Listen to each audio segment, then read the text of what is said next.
Was اور نصیحتیں، لفظ لفظ حکمتیں، ابر علم و آگہی سے برستی بارشیں، شرع کے امور سے، دین کے شعور سے، قلب و ذہن جگمگاتے ہیں سچ کے نور سے۔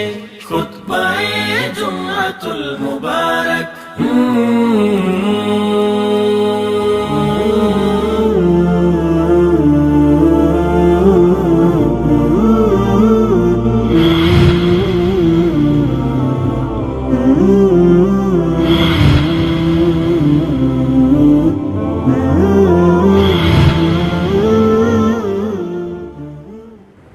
السلام علیکم ورحمۃ اللہ وبرکاتہ۔ ان الحمد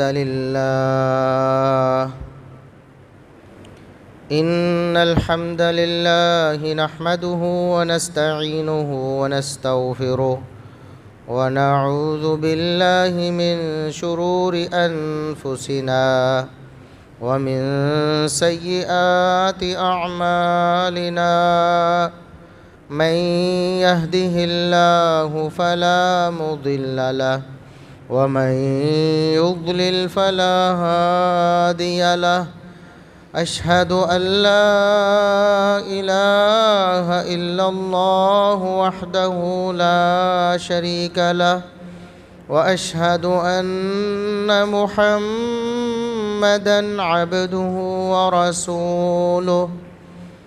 اللهم صل على محمد وعلى آل محمد كما صليت على إبراهيم وعلى آل إبراهيم إنك حميد مجيد۔ اللهم بارك على محمد وعلى آل محمد كما باركت على إبراهيم وعلى آل إبراهيم إنك حميد مجيد۔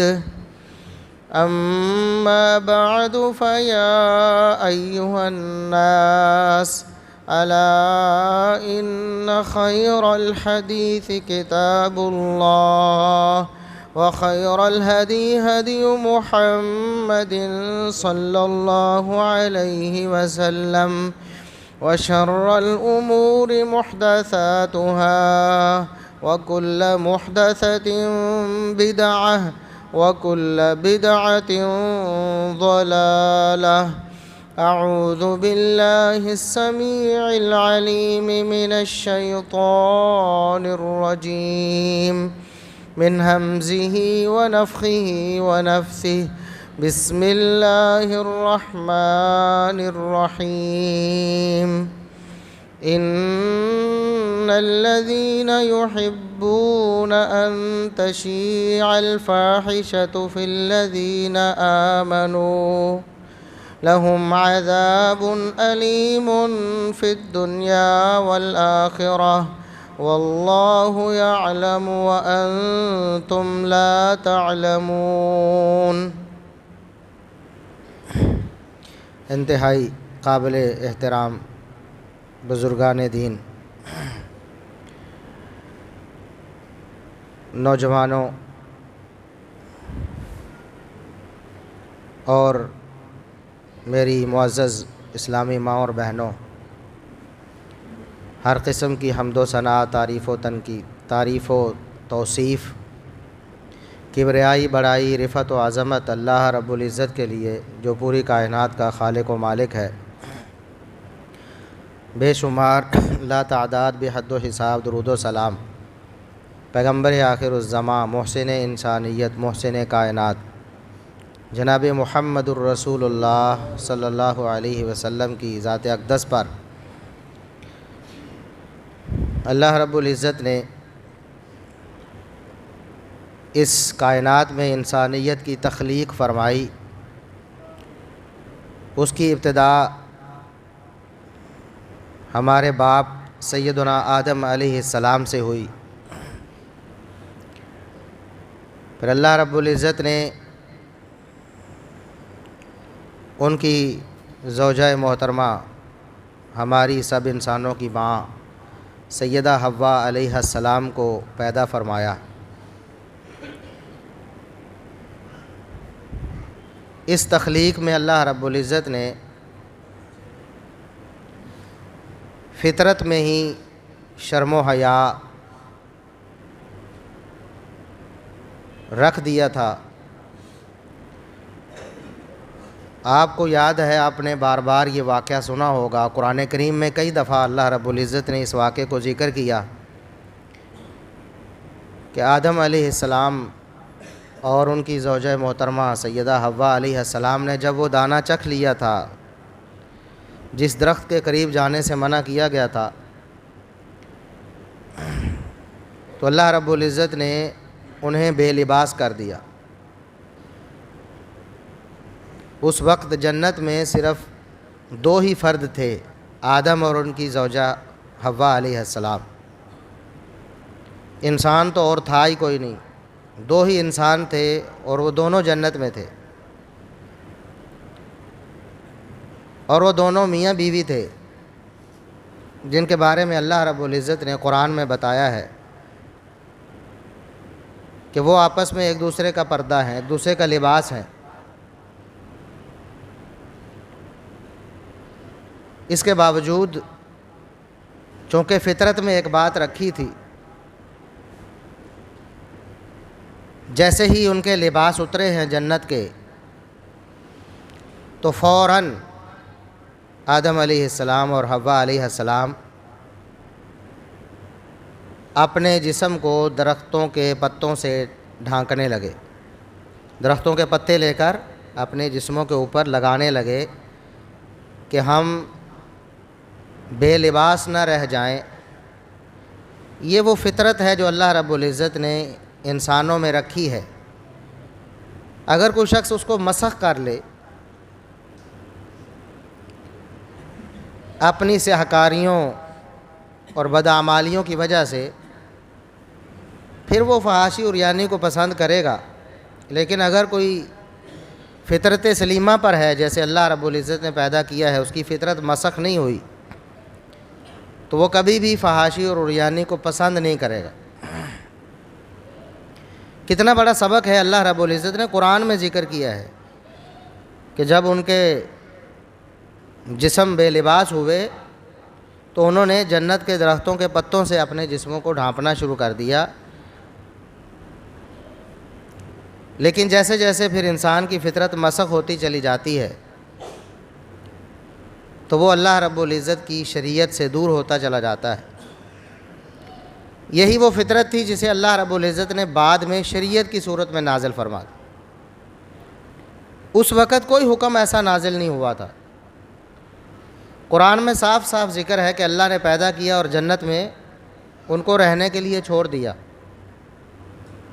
کوئی حکم نازل نہیں ہوا تم نے لباس پہننا ہے نہیں پہننا ہے، یہ کرنا ہے نہیں کرنا، بس یہ کہا کہ وہ درخت نہیں چکھنا تم نے۔ لیکن فطرت کا جو تقاضا تھا وہ خود ہی عملی طور پر اس کا مظاہرہ ہوا، اور یہی فطری قوانین ہیں جو اللہ رب العزت نے بعد میں مذاہب کی صورت میں اپنے انبیاء پر نازل فرمائے، اور محمد الرسول اللہ صلی اللہ علیہ وسلم خاتم النبیین والمرسلین ہے، تو ان پر اس شریعت کا اختتام ہوا۔ آپ صلی اللہ علیہ وسلم پر دین مکمل ہو گیا۔ جیسے انسان کی فطرت میں رحم دلی ہے، شفقت ہے، محبت ہے، انسان کسی کو دکھ میں دیکھ کر، جانور کو بھی دکھ میں دیکھتا ہے تو وہ پریشان ہوتا ہے، کسی جانور پر بھی ظلم دیکھتا ہے یا اس کو مصیبت میں دیکھتا ہے تو پریشان ہوتا ہے، یہ اس کی فطرت میں ہے۔ لیکن جب وہ اپنی فطرت مسخ کر لیتا ہے تو پھر آپ دیکھتے ہیں کہ وہ قاتل، سفاک، درندہ بن جاتا ہے۔ آپ پھر کہتے ہیں کہ وحشیانہ طرز عمل ہے اس کا، حالانکہ جو وحشی جانور ہوتے ہیں جنگل میں رہنے والے ان کو وحشی جانور کہتے ہیں نا، جو کسی قاعدہ قانون کے پابند نہیں ہوتے، جنہیں کسی نے کچھ سکھایا نہیں ہوتا، وہ بھی شاید اتنی درندگی نہیں کرتے جتنا انسان اپنی انسانیت سے بلکہ حیوانیت سے بھی بدتر ہو جاتا ہے، چونکہ اس کی فطرت مسخ ہو چکی ہوتی ہے بیرونی عوامل کی وجہ سے، اپنی بدعمالیوں سے، حکاریوں کی وجہ سے۔ اسی طرح شرم و حیا کا مسئلہ ہے کہ انسان اگر فطرت سلیمہ پر ہو تو کبھی بھی بے حیائی کو پسند نہیں کر سکتا، مبتلا ہونا تو دور کی بات ہے، دیکھنا بھی پسند نہیں کر سکتا، کسی اور کو بھی اس میں مبتلا ہوتے نہیں دیکھنا چاہتا۔ اللہ رب العزت نے جب محمد الرسول اللہ صلی اللہ علیہ وسلم پر اپنی شریعت مکمل فرمائی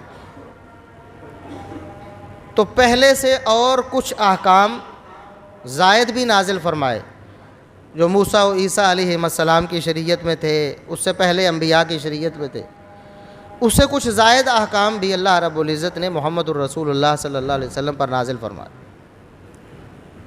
آپ صلی اللہ علیہ وسلم نے اپنے ماننے والوں کو ان کی تبلیغ کی، انہی احکامات میں سے پردے کے احکام بھی ہیں کہ پہلے ظاہر ہے عورتیں لباس تو پہنتی تھیں، مسلمان عورتیں بھی پہنتی تھیں، غیر مسلم عورتیں بھی پہنتی تھیں،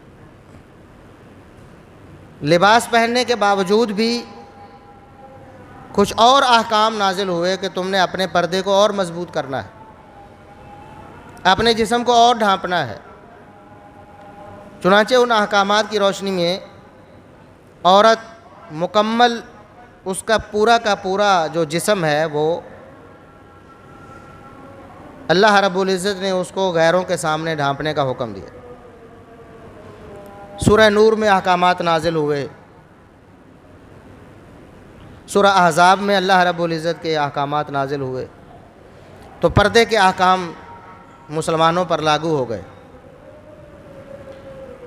لیکن جیسے جیسے زمانہ گزرتا جا رہا ہے، ہم محمد الرسول اللہ صلی اللہ علیہ وسلم کے دور سے دور ہو رہے ہیں اور ہم قیامت کے قریب جا رہے ہیں، دوبارہ سے وہی دور جاہلیت کی بے حیائی، عریانی اور فحاشی ہم میں رواج پا رہی ہے، اور اس کے کئی ایک پہلو ہیں۔ معاشرتی پہلو سے دیکھیں تو مغربی میڈیا کی وجہ سے ہمارا ملکی میڈیا اس فحاشی اور عریانی میں ملوث ہوا اور اس کو لوگوں کے گھروں تک پہنچایا،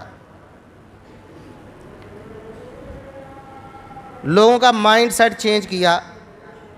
ظاہر ہے کسی مسلمان کو کہیں کہ آپ اللہ کے حکم کی نافرمانی کریں، سیدھا تو وہ نہیں مانے گا، توبہ کرے گا، آپ کے خلاف ہو جائے گا کہ مجھے اللہ کے حکم سے روک رہے ہیں، مجھے نبی صلی اللہ علیہ وسلم کی نافرمانی کا حکم دے رہے ہیں آپ۔ تو مائنڈ سیٹ کو چینج کرنا پڑتا ہے، برین واشنگ کرنی پڑتی ہے، غیر محسوس انداز میں اپنا جو ہدف ہے اس کو پورا کرنا پڑتا ہے، وہ ڈراموں کی صورت میں، وہ فلموں کی صورت میں۔ وہ ہمارے میڈیا نے اس میں بھرپور کردار ادا کیا، اور اس میں ہمارے جو حکمران تھے ان کا بھی پورا عمل دخل تھا، کیونکہ بہرحال حکومت کا عمل دخل ہمارے الیکٹرانک اور پرنٹ میڈیا میں ہمیشہ سے رہا ہے۔ پوری ایک اتھارٹی ہے پیمرا کے نام سے، جو ہمارے جتنا بھی میڈیا ہے خصوصاً الیکٹرانک اور پرنٹ میڈیا اس کو کنٹرول کرتی ہے۔ آپ دیکھتے ہیں ان دنوں میں بھی اور اس سے پہلے بھی ہمیشہ ایسا ہوتا آیا ہے کہ ہمارے ملک کے مقتدر حلقے جب ان کے خلاف بات ہوتی ہے تو وہ پھر میڈیا کو کنٹرول کرتے ہیں۔ ہم نہیں کہتے کہ غلط ہے یا صحیح ہے، ظاہر ہے ملکی سلامتی اس کو بھی مد نظر رکھنا پڑتا ہے، بہت سارے معاملات ہیں، اچھی بات ہے، میڈیا کو بے لگام نہیں ہونا چاہیے۔ تو آپ دیکھتے ہیں کہ ایک حکم نامہ جاری ہوتا ہے، ان دنوں میں بھی لاگو ہے کہ آپ نے فلاں پارٹی اور فلاں جو لیڈران ہیں ان کے پیغامات کو یا تو نشر ہی نہیں کرنا، یا ان کو لائیو نشر نہیں کرنا، یا لائیو نشر کرنا ہے تو وقفے سے، یعنی جب بندہ بول رہا ہے اس سے 20 سیکنڈ بعد آپ نے اس کو لائیو چلانا ہے. اس دوران پھر ٹیم بیٹھی ہوتی ہے کہ اگر کوئی ایسا لفظ یا ایسا جملہ یا ایسا کوئی بیان اس لیڈر یا اس شخص کی زبان سے نکلتا ہے جو ہمارے قومی سلامتی اداروں کے خلاف ہے تو اس کو پھر بیپ لگا دی جاتی ہے تاکہ وہ لوگوں تک نہ پہنچے. کیونکہ جب لوگوں تک پہنچتی بات غلط بھی ہو تو اس کا اثر تو ہوتا ہے. ہمارے اداروں کے خلاف اگر کوئی بولے اس پر اتنی کڑی نگرانی رکھی جاتی ہے اور اتنے احکامات لاگو کیے جاتے ہیں،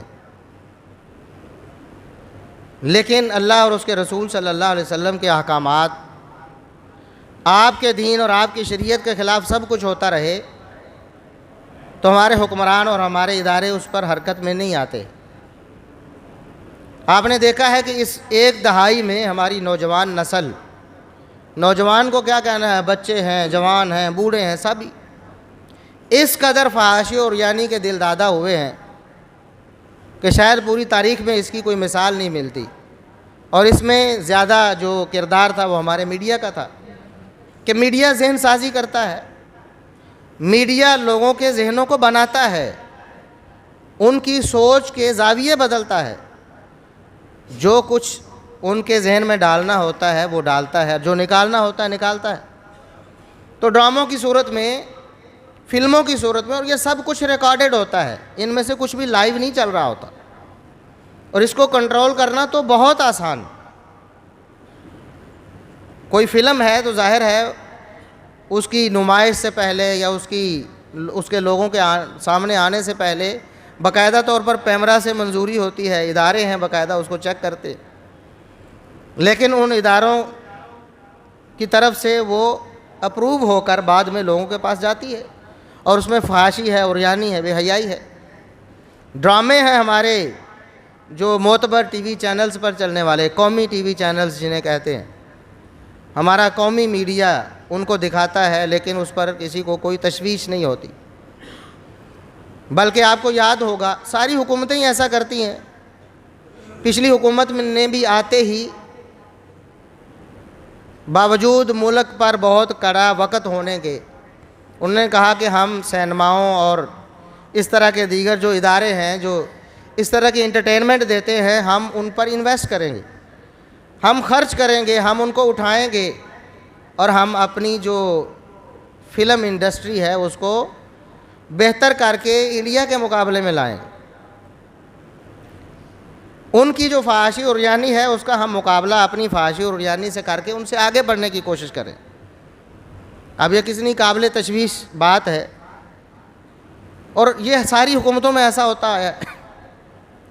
ہمارا پیسہ ہے، عوام کا ٹیکس ہے، وہ آگے حکمرانوں کے ہاتھوں میں جاتا ہے اور حکمران اسے فحاشی اور عریانی میں اڑاتے ہیں.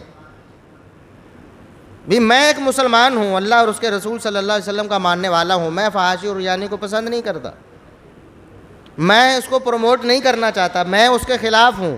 میں تو کہتا ہوں کہ ایسے ٹی وی چینلز کو بالکل بین ہونا چاہیے جو ہماری عوام کو فحاشی کا دلدادہ بنا رہے. لیکن میری مرضی کے خلاف میرا ہی ٹیکس، میرا ہی پیسہ، میرے خون پسینے کی کمائی وہ فحاشی اور عریانی میں لگائی جا رہی ہے، اور مجھے بتا کر لگائی جاتی. بجٹ میں حصہ مختص کیا جاتا ہے، ویسے اعلانات کیے جاتے. تو یہ فحاشی اور عریانی اس قدر ہمارے ہاں عام ہو چکی ہے. یہ تو ایک میڈیا کا کردار تھا، اور اس کے ساتھ ہماری سیاسی جماعتوں کا بھی بہت بڑا کردار اس میں. آپ سیاسی جماعتوں کا شاید ہی کوئی جلسہ ایسا ہو، کوئی ان کا پروگرام ایسا ہو جس میں آپ فحاشی اور عریانی کے مناظر نہ دیکھیں. یہاں کسی ایک پارٹی کو مینشن کرنا یا اس کا نام لینا اس کا کوئی فائدہ نہیں، کیونکہ ہمارے سامنے جتنی بھی سیکولر ہماری سیاسی پارٹیاں ہیں ان میں سے ایک بھی ایسی نہیں جو اپنے پروگراموں کو فحاشی اور عریانی سے پاک رکھتی ہو. عورتوں کو نچایا جاتا ہے، لڑکیوں کو، ماؤں بہنوں کو بے پردہ کیا جاتا ہے، لوگوں کے سامنے ان کی نمائش کی جاتی ہے اور اس سے اپنے پروگرام کو چمکایا جاتا ہے. نوجوان لڑکوں کو راغب کرنے کے لیے پھر سب کو بلایا جاتا ہے. اور ہمیں معلوم ہے کہ ہمارے نوجوانوں کی اکثریت کی ذہنیت کیسی ہے. تو اس طرح اپنے جلسے کامیاب کیے جاتے ہیں۔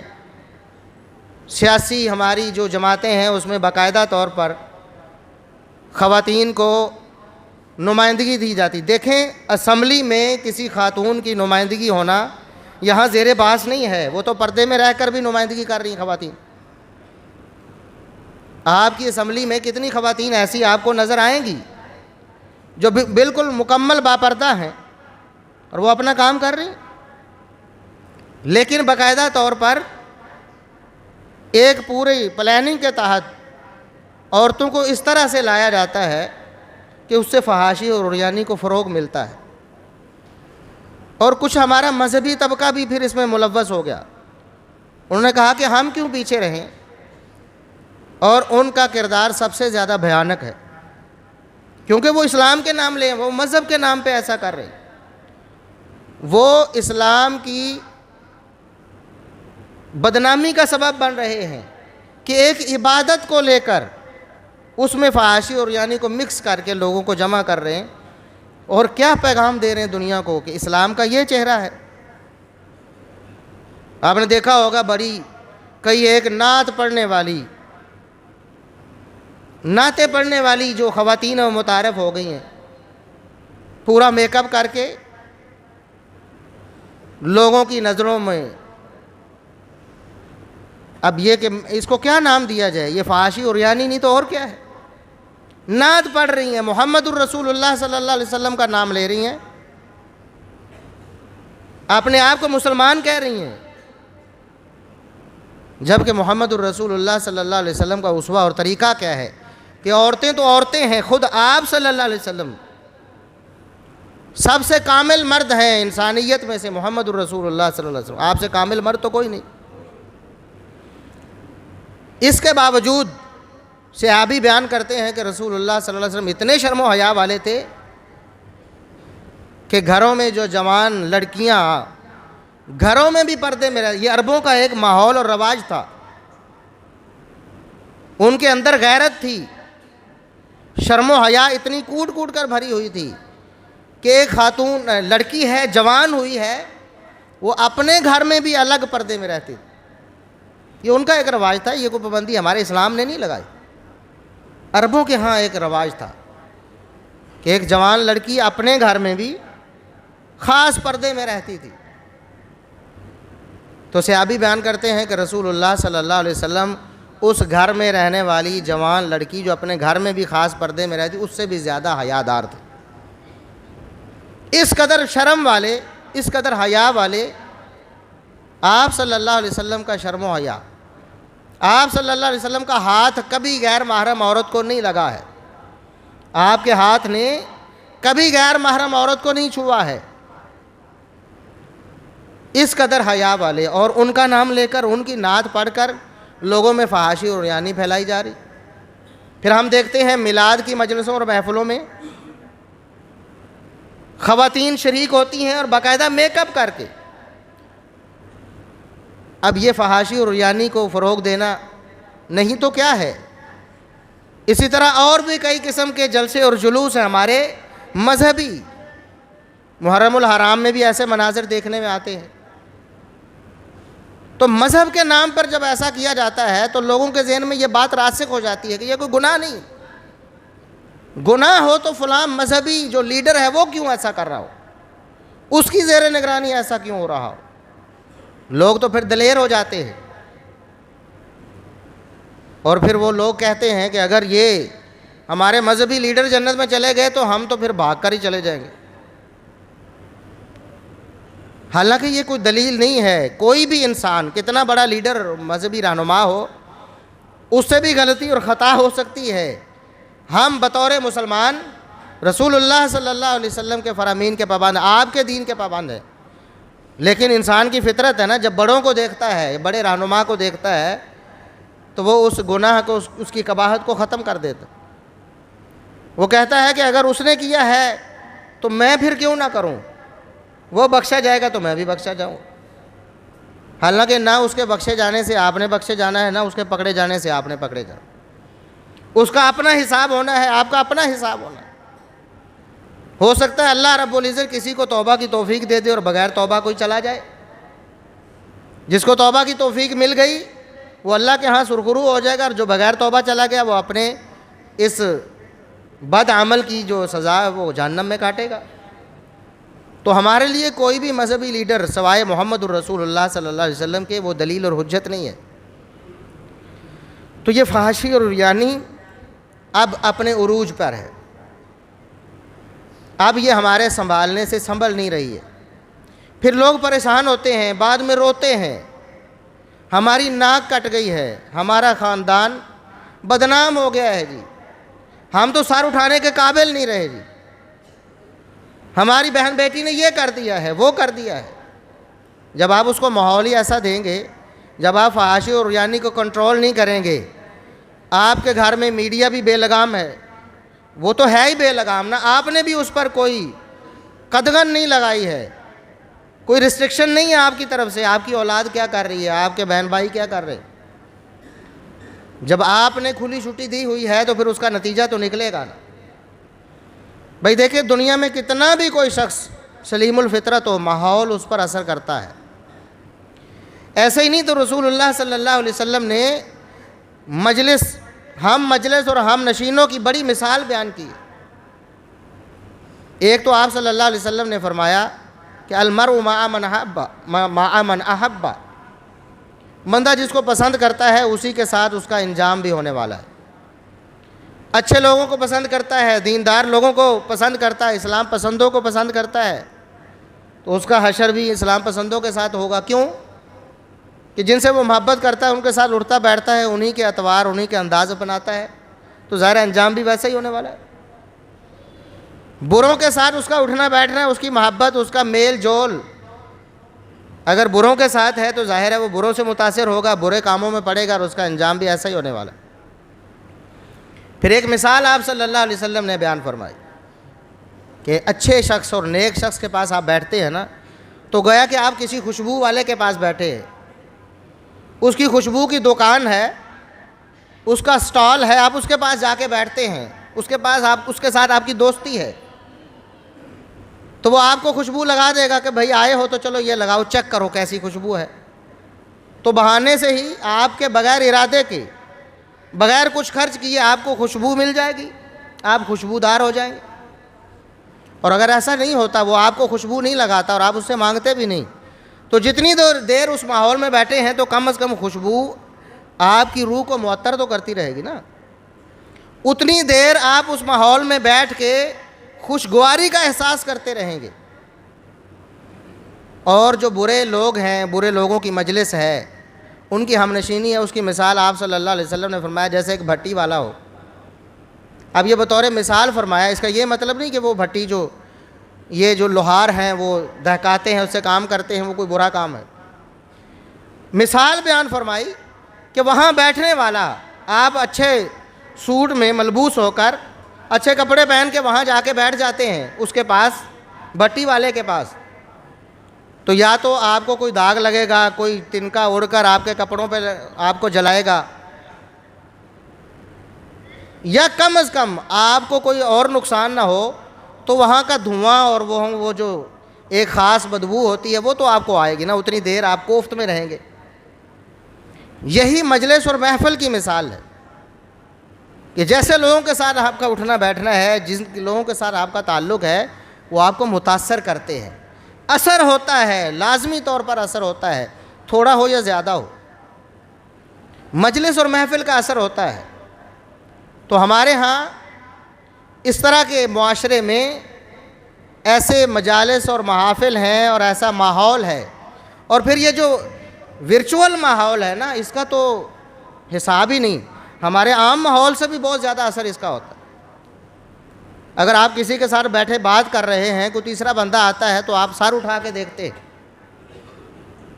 آپ کی توجہ ادھر جاتی ہے، اور اگر آپ سوشل میڈیا پہ مصروف ہے، ورچوئل ایک جو ماحول ہے وہ کریٹ ہوا ہے، تو ہو سکتا ہے آپ کو ادھر ادھر کی بات کا ہی پتہ نہیں، کئی گھنٹے گزر جاتے ہیں، کئی گھنٹے موبائل کھولا ہے، میڈیا کھولا ہے، میڈیا کی جو جنگ ہے اس کو آپ سمجھیں کہ کیسی ہے۔ موبائل کھولا ہے آپ نے میسج دیکھنے کے لیے، نوٹیفیکیشن آیا، کئی دفعہ ہمارے ساتھ بھی ایسے ہو جاتا، نوٹیفیکیشن آیا کہ آپ کو میسج آیا ہے، ہم میسج کھولنے لگتے ہیں، اس سے پہلے واٹس ایپ کھل جاتا ہے، اس کا نوٹیفیکیشن اوپر ہوتا ہے. اب واٹس ایپ پہ کلک ہو جاتا ہے، کھل جاتا ہے، تو اس کو دیکھتے دیکھتے دیکھتے دیکھتے کئی منٹ، آدھا گھنٹہ بھی گزر جاتا ہے، اور بعد میں ہمیں پتہ چلتا ہے کہ آدھا گھنٹہ پہلے ہم نے تو فلاں کام کے لیے موبائل اٹھایا، کسی کو کال کرنے لگے تھے لیکن موبائل کھولا تو ہم تو کسی اور جگہ گم ہو گئے. آدھا گھنٹہ کئی گھنٹے لوگوں کے صرف ہو جاتے ہیں. اس طرح ہمارے میڈیا نے ہمیں جکڑا ہوا ہے، اور اس میڈیا پر ہے کیا؟ ہر طرف فحاشی اور یعنی بے حیائی. پھر اس کا اثر جو ہے ہمارے نوخیز جو نوجوان نسل ہے اس پر سب سے زیادہ ہوتا ہے، کیونکہ یہ وہ عمر ہے جو اثر کو قبول کرنے کے لیے سب سے زیادہ موزوں ہے. ہر قسم کا اثر اس عمر میں قبول بہت جلدی کیا جاتا ہے، اچھائی کا اثر بھی اور برائی کا اثر بھی. آپ ایک برا منظر دیکھتے ہیں، راستے میں ایکسیڈنٹ دیکھ لیتے، اور آپ خود اپنی آنکھوں سے اگر نہیں بھی دیکھتے، کیمرے کی آنکھ سے دیکھ لیتے ہیں. آج میڈیا کا دور ہے نا، خون میں لت پر 2-4 لاشیں دیکھ لیتے ہیں آپ، کسی کی کوئی عضو کسی کا کٹا ہوا دیکھ لیتے ہیں آپ، کوئی حادثہ بس ٹرین کا حادثہ دیکھ لیتے ہیں، تو کئی دن آپ کے دماغ سے اس کا اثر نہیں نکلتا ہے، آپ کا دل دماغ جکڑا رہتا ہے. تو آپ کیا سمجھتے ہیں کہ جو فحاشی اور یعنی جو ہمیں نظر آتی ہے اس کا کوئی اثر ہمارے دل و دماغ پر نہیں ہوتا ہے؟ آج ہم نے خبریں بھی سننی ہیں تو ہمیں فحاشی اور یعنی میں سے گزر کر خبر تک پہنچنا ہو. خبریں سنانے والی وہ اپنے کردار سے فحاشی اور یعنی کی دعوت دے رہی ہے، ہمارے دماغ کو پراگندہ کر رہی ہے، اس کے بعد وہ جو گندگی ہے اس سے گزر کر ہم خبر تک پہنچتے. ہم نے کسی ادارے میں جانا، بینک میں جانا ہے، کوئی بینک نہیں الا ماشاءاللہ ہمارے تو علم میں ایسی کوئی جگہ نہیں رہی، خصوصاً بینک کوئی تو ایسا نہیں رہا. کسی بینک میں آپ داخل ہوں تو آپ کی نظر کسی غیر محرم عورت پہ نہ پڑے، اپنے کام سے آئی ہوئی نہیں بلکہ وہاں رکھی ہوئی اسپیشل.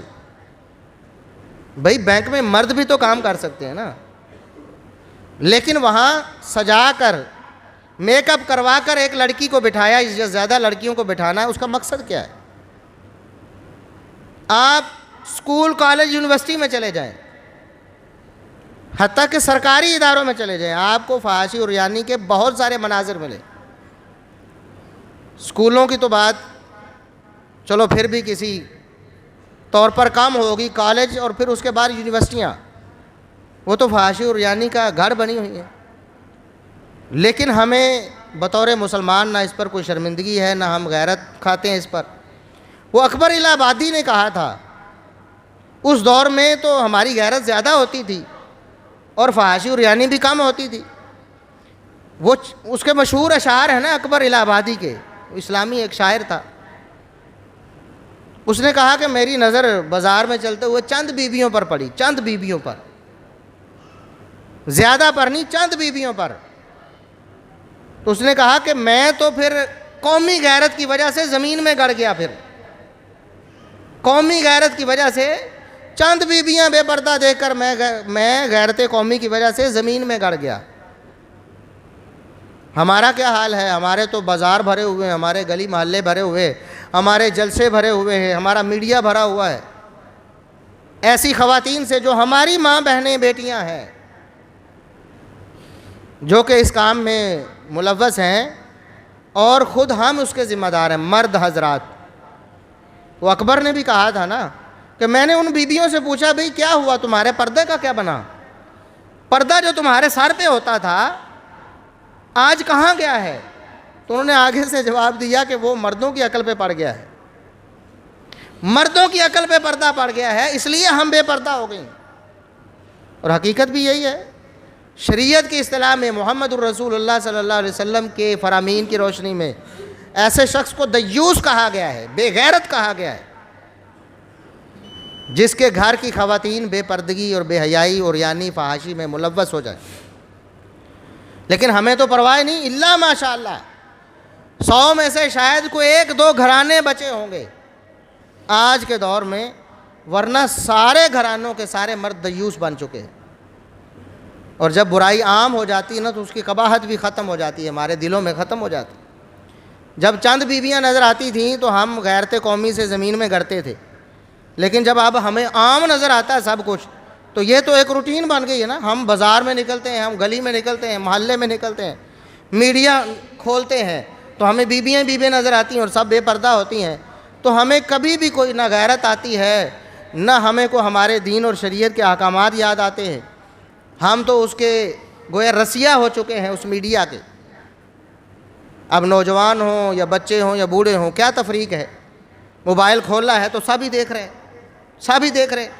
خبروں کے نام پہ دیکھتے ہیں، سیاسی منظر نامہ جاننے کے لیے دیکھتے ہیں، کرکٹ کے لیے دیکھتے ہیں، کھیلوں کے لیے دیکھتے ہیں، انٹرٹینمنٹ کے لیے دیکھتے ہیں. اور دیکھتے کیا ہے؟ آپ دیکھیں گے کہ سب کا مرکز عورت ہے. سارے دیوس اور بغیرت میڈیا والے عورت بیچ رہے ہیں. ہماری مائیں، بہنیں، بیٹیاں ان کا جسم بیچ رہے ہیں. خبریں سنانے میں عورت کو بیچتے ہیں، ایڈورٹائزمنٹ میں عورت کو بیچتے ہیں. شاید ہی کوئی ایڈورٹائزمنٹ ایسی ہوگی ہمارے میڈیا پر جس میں عورت کا استعمال نہ ہو، جس میں عورت کو دکھا کر پیسے نہ بنائے جا رہے. ہمارے جلسے، سیاسی پروگرام وہ عورت کی وجہ سے چمکائے جا رہے ہیں. اور ہمارے مذہبی پروگرام بھی کچھ خدا نخواستہ افسوس کے ساتھ کہنا پڑتا ہے، اس میں بھی عورت کو استعمال کیا جا رہا ہے اور عورت کا جسم دکھا کر اپنا مقصد اور ہدف حاصل کیا جا رہا ہے. اور ہم سب دیکھ رہے ہیں، بچے بھی دیکھ رہے ہیں، نوجوان بھی دیکھ رہے ہیں، بوڑھے بھی دیکھ رہے ہیں. اور نہ تو بوڑھوں کو کبھی غیرت آتی ہے کہ میں اس کو بند کر کے رکھ دوں. میری مائیں، بہنیں، بیٹیاں ہیں، میری بیٹیاں ہیں، میری بہنیں ہیں، یہ میری مسلمان بہنیں ہیں، میرے ملک کی بیٹیاں ہیں. نہیں، اس کی کوئی غیرت نہیں ہے اور نہ ہم اس پر آواز اٹھاتے ہیں. احتجاج ہوتے ہیں اپنے سیاسی مقاصد کے لیے، لوگ کرتے ہیں، لیکن اس بےغیرتی اور بے حیائی کے پھیلاؤ کے حوالے سے آپ نے کوئی مارچ دیکھا ہو، کوئی لانگ مارچ دیکھا ہو، کوئی دھرنا دیکھا ہو، کوئی احتجاج دیکھا ہو؟ شاید ہی کوئی، وہ بھی کسی مذہبی طبقے کی طرف سے ایک کوئی ناتواں آواز کہیں سے آئی ہوگی کہ عورتوں کو ان کا جسم بیچنے سے ان بدبختوں کو، ان لٹیروں کو روکا جائے. ایسا نہیں ہوتا. اللہ سے دعا ہے کہ اللہ رب العزت ہمیں دین کی غیرت اور ہمیں اللہ رب العزت اپنی جو شریعت اس کی حیا عطا فرمائے. ہماری جو بہنیں، بیٹیاں ہیں، ہماری مائیں، بہنیں ہیں، اسلامی مائیں، بہنیں ہیں، مسلمان ہیں بہت ساری، جو اس کام کی مرتکب ہو چکی ہیں. ماحول کی وجہ سے، ماحول نے متاثر کر دیا ہے. مغرب کی طرف سے ایک نعرہ آیا ہے جو بڑا خوشنما ہے، عورتوں کی آزادی کا نعرہ، عورتوں کی برابری کا نعرہ. اب برابری کا نعرہ کیا ہے؟ کہ عورت مرد کے برابر کمائے. اسلام نے کیا کہا تھا؟ کہ عورت گھر بیٹھے، الا یہ کہ اس کو کوئی ایسا مسئلہ پیش آئے، مرد ہے ہی کوئی نہیں، خاندان میں رہ کوئی نہیں گیا، یا وہ معذور ہو گیا بیچارہ، کمانے کے قابل نہیں رہا، تو وہ عورت باہر نکلے، شریعت کے احکامات کی روشنی میں با پردہ اور اپنا کام کر کے گھر آ جائے. اگر مرد ہے اگر کوئی، تو وہ اپنی عورت کو کبھی گھر سے باہر کسی کام کاج کے لیے ایسے ماحول میں نکالے جہاں اس کی بہن بیٹی کو گندی نظروں کا نشانہ بنایا جاتا ہو. تو مغرب نے کہا برابری، یہ برابری ہے.